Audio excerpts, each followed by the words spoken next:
So the Bavarian Illuminati was founded by Adam Weishaupt in 1776, which is a pretty important year. Just a lot of stuff happened in the 1770s in general that was very revolutionary. That's the exact year we did the Declaration of Independence. Was he Yes. associated with any of that? We're gonna kind of get Okay. into maybe how things weave through it. He wasn't directly involved. He's not an American. He's Bavarian, Right. and he's not in the U.S. He's in Europe.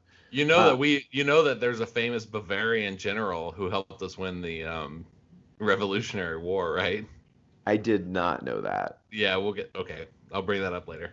Okay, All right. so the following year in 1777, Weishaupt was initiated as a Freemason at the Deluge Theodor vom Gutenrat in Munich. So he wasn't necessarily involved with the Masons and what was going on in the US at the time. He wasn't quite there yet. But he soon realized the potential of Masonic lodges as recruiting grounds for his own secret society and directed members of his order to begin illuminating Freemasonic lodges throughout Germany and later Europe. So we're not going to delve way back into where the Illuminati actually started. We're going to pick up right where they kind of start colliding with the Freemasons. Okay. Because that's another thing, like we have to get into Knights Templar to really kind of get into where the Illuminati's coming from and possibly some connection to the Freemasons, which dates back even farther. But that will be something that we probably go into at some point because they stem off into so many different things. I would say this Adam Weishaupt guy is a real go-getter. He's part of one plan to rule the world, and then he's like, you know what I need to do is take over the other plan to rule the world.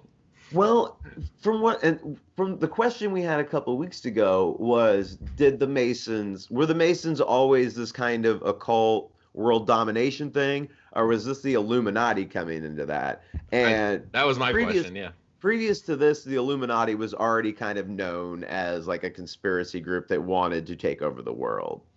Like they were already around, and again, we can go back further than that, but we're just going to get with where they collide here. The name is interesting too because it kind of collides with the whole Satan the Lightbringer thing. Yes. Yeah. So, like I said, he realized that he could like use the lodges to push the Illuminati. So he starts recruiting throughout Germany and then later on Europe. After the dissolution of the Masonic rites of strict observance at the 1782 Masonic Congress at Wilhelmsbad, Weishaupt and Baron von Nigge were shrewdly able to snatch up strict observance members and increased membership in the Bavarian Illuminati to around 3,000 members. So they start recruiting hard over that like 5 years or so, to the point where they get up to the high levels in the Freemasons, which is the strict order, which is kind of, we talked about that a little bit a couple weeks ago. That's like the higher ups. Mm-hmm. So the Illuminati.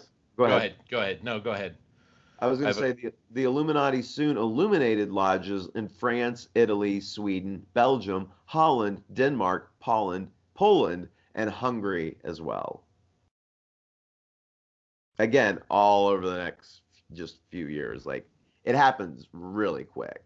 Like the late 70s into the early 80s, they went hard at taking over the Freemasons.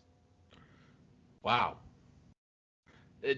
What I was going to say earlier was I find it interesting that you said it was after the dissolution of the Masonic rite of strict observance.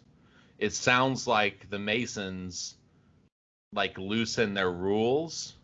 Yes. And the Illuminati were like, no, like we're gonna go hardcore here. It sounds like this is kind of it raises the question of if the Masons have kind of been a degrading version of the Illuminati, and the Illuminati are almost like we're sticking with the original mission. You know what I'm saying?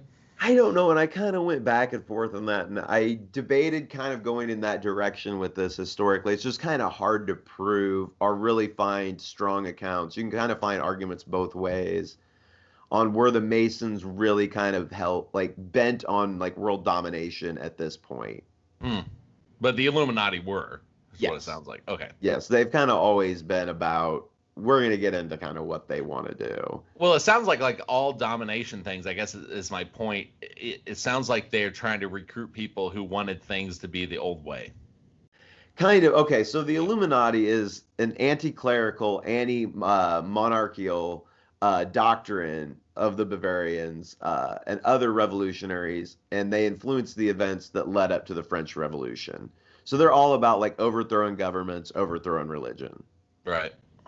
Like it's in this period of enlightenment where all this stuff's kind of getting pushed aside. And these are kind of like the revolutionaries pushing for it. Does that make sense? Yeah, it does. I'm starting to distrust the word enlightenment, knowing all the terms we've you learn about the Yeah. Enlightenment in high school, and it's like now I'm starting to feel like that might be a Luciferian. Like, what's going on here? I We mean, associate it with science and democracy, but it's it like was were these enlightening people? the mind, but yes, it kind of has, like a lot of things with the Freemasons, double meanings. Mm-hmm. So in 1785, an Italian adventurer, Count Alessandro Cagliostro, appeared in Paris. The Count earned a reputation as an esoteric Freemason and wonder worker who was expelled from England and Russia for fraud.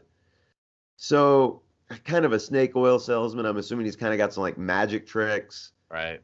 Like he can do some weird stuff, sleight of hand, but it looks like he's, like performing miracles almost. Right. Yeah. That's also something they always say in old school text about people like that. They said they appeared. Yeah. They just showed up. Like they're basically scam artists. So Yeah, they they're move moving from from yeah, country to country, right. town to town, whatever. So Cagliostro had visited Germany in 1777, right after the founding of the Illuminati. So that's where it kind of gets confusing because there's accounts of like the Illuminati morphing from things, but then by all accounts, like they appear hardcore in 1776, I'm just which is kind of their whole thing is they're very mysterious. They don't like people to know things about them. right. And But as we oh, move through this, you're going to find they talk about the fact that they want to be in the shadows until their master purpose comes to fruition. They don't want people to think about them. yeah. Oh man, the more we talk about this stuff, the more I become because I consider myself a patriot. I just become oddly disturbed about the dates and the people and everything that lines up with 1776. Yep. It just yeah. And back then that's the perfect time to form an actual secret society. I mean, you didn't have the internet. Well, it was happening a lot, especially in Europe, which is where this has happened. I mean, there's a lot of build up to the French Revolution, and Mhm. it's just everybody's sick of the monarchy there, and just in this oppressive government.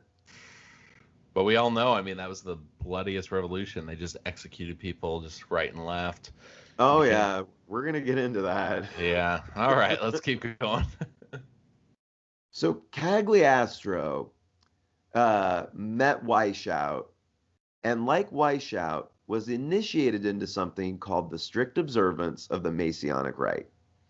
At his later trial in Rome, Cagliostro claimed to be an Illuminati and a Knight Templar. In Paris, Cagliostro created a new Masonic rite, the Egyptian, which he touted to be true Freemasonry. So Freemasons have been around for at least several hundred years at this point. This guy shows up, gets initiated, calls himself Illuminati, and he's like, all right, I know what real Freemasons are. You had brought up the Egyptians in the last episode. Yep. And this is Yeah. kind of, I'm going to tie a lot of stuff in from the last episode into this, and it's kind of, I think, going to help a lot of stuff there make more sense too. And who was behind it and all that. So it later became, so the Egyptian rite eventually became the rite of the Memphis Misraim, which attracted radical and nonconformists across Europe. Cagliostro and his Egyptian rite became all the rage and even admitted women. So that's kind of the offshoot from the Masons and everybody else, is they're cool with women being involved. Huh, okay. He also became friends with the Duke of Orleans and other prominent Freemasons at the time. So, but Cagliostro wasn't friendly with everybody. He was making enemies as well. He had been implicated unjustly in the affair of the diamond necklace, which was a whole scandal with Marie Antoinette, which we could get into that, but that's just kind of a weird side story about stuff that was going on with the monarchy at the time. You know what? Maybe next episode I'm doing the affair of the diamond necklace. It's actually kind of an interesting story. It just would have taken up too much time and all this. Yeah. And it doesn't really play into the Freemasons of the Illuminati other than Cagliostro is involved. It was just a news event of the time that they inserted themselves into. And you're going to find Cagliostro, he was involved in so much stuff. Like, he became very notorious kind of at the time, like much like Weishaupt was. So